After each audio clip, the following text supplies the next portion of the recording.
as I have been trying to make the case here, Tucker Carlson is a massive weenie, a little coward who will never specifically say anything, as he obviously is campaigning for people to not get vaccinated.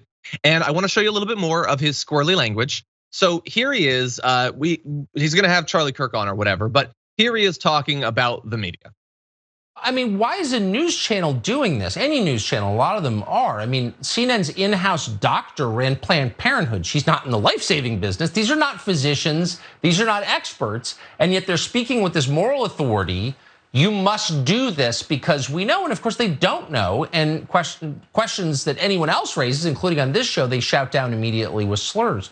Like, when did this become their role to do stuff like this?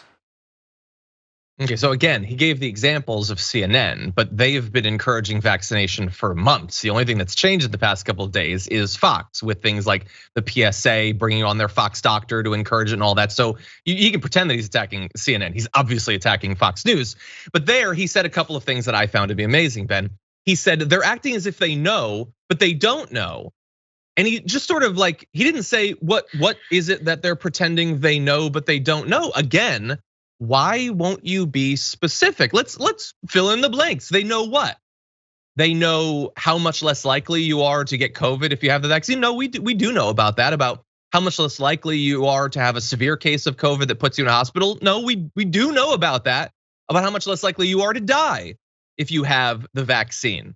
We do know about that, Tucker, which is why you won't ever say specifically what you want to know. And again, he says, why do they slur me if I say I have questions? Stop saying you have questions and ask a goddamn question. That's what I want out of you, you little coward.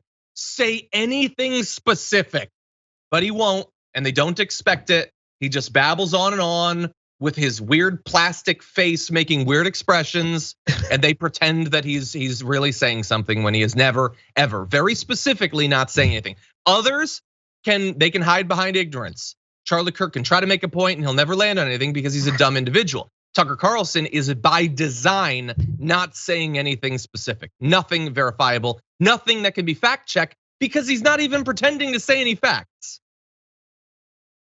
Right. Sorry, Ben, any thoughts? No, man, I'm just processing everything that you're saying. Like he's literally there to say nothing, but to say it in a very fashionable way that resonates in the soul of the white supremacists in this country, the ones that marched up the steps of the Capitol on January 6th, man. You already said it. You nailed that. Well, look, I know that you seem interested in Charlie Kirk. How intelligent is he? We're gonna figure it out together right now. Oh man, so, I don't know if I'm ready for this. It's gonna be fun. On Tucker Carlson last night, Charlie Kirk made some references to the VAERS database. It is this entirely voluntary thing that people can put on supposed interactions with or complications having to do with vaccines that is not checked, totally voluntary. But he made references to it. Do you know what he was saying that same day before he went on Tucker? That didn't stop him from being brought on, by the way. Here is Charlie Kirk and his theory about the VAERS database and how dangerous this vaccine truly is.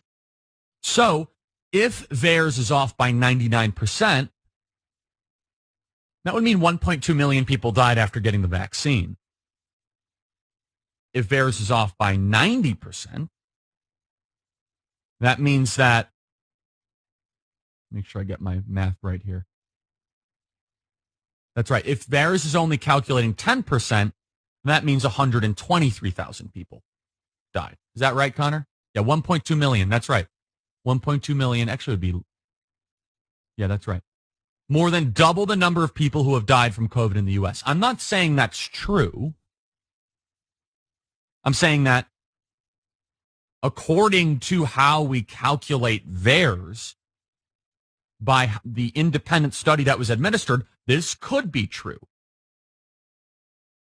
Okay, so I don't watch his show, but I'm willing to say that without the millions in free advertising that he gets, there's no way anybody would, because that is unwatchable. Even as propaganda, I could be desperate to be lied to about COVID, and I would not willingly sit through that. That is unwatchable garbage right there. Is it 10% of the, do I have this right? Did you prep at all for this?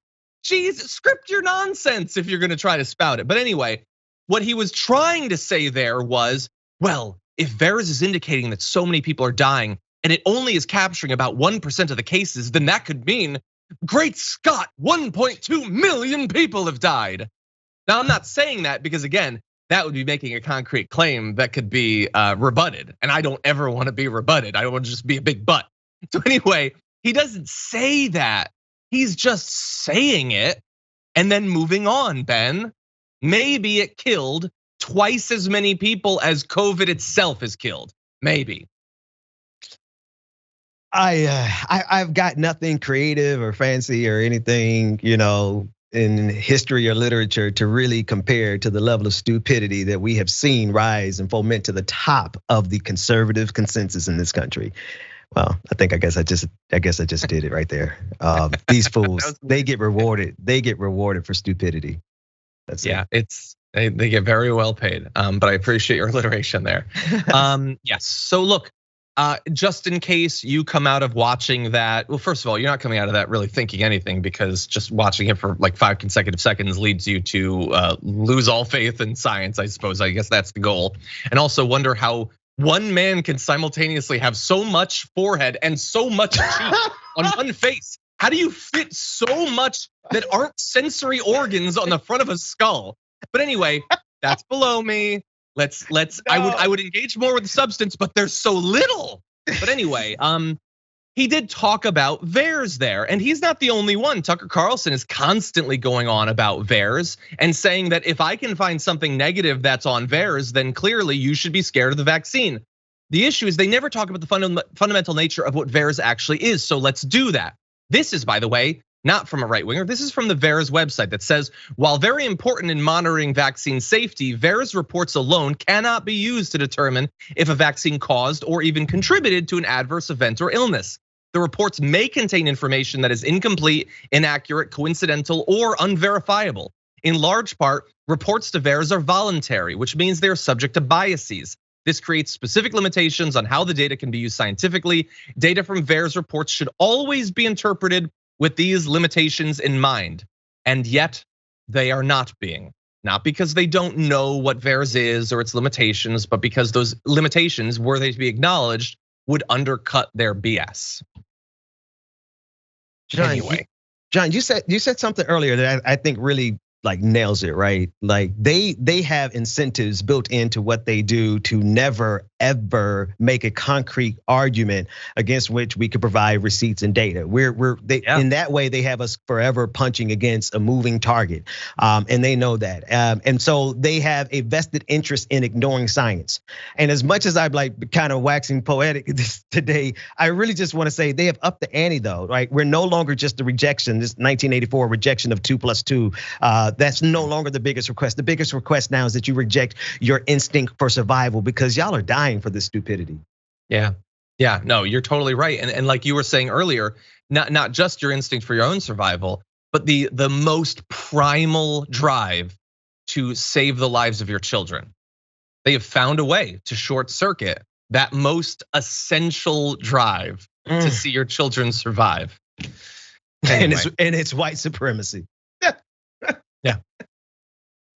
Yeah, it turns out like they are so committed to white supremacy, they'll see white kids die for it. But wait, isn't that the whole goal? It's securing a homeland for white children. That's like their words. They're worried about their populations dying out, and y'all killing yourselves. Don't wear a mask. Stop wearing y'all masks. It's gonna be a pretty brown future. The future is black and progressive. That's true. It's like how QAnon says they care about kids, but they don't care about Matt Gaetz or any of that stuff. It's like they don't like fake pedophilia, but they're perfectly fine with real pedophilia. In the same way, they're like obsessed with white genocide in South Africa, and they're participating in white genocide in Georgia. Anyway. Don't die, conservatives. I care about your life more than Charlie Kirk and Tucker Carlson do combined.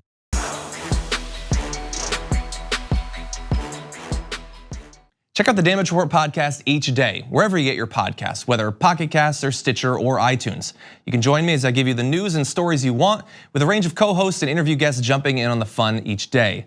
Again, that's the Damage Report, wherever you get your podcasts. And if you get them at iTunes, don't forget to rate and review. Sometimes I'll read them live on the show.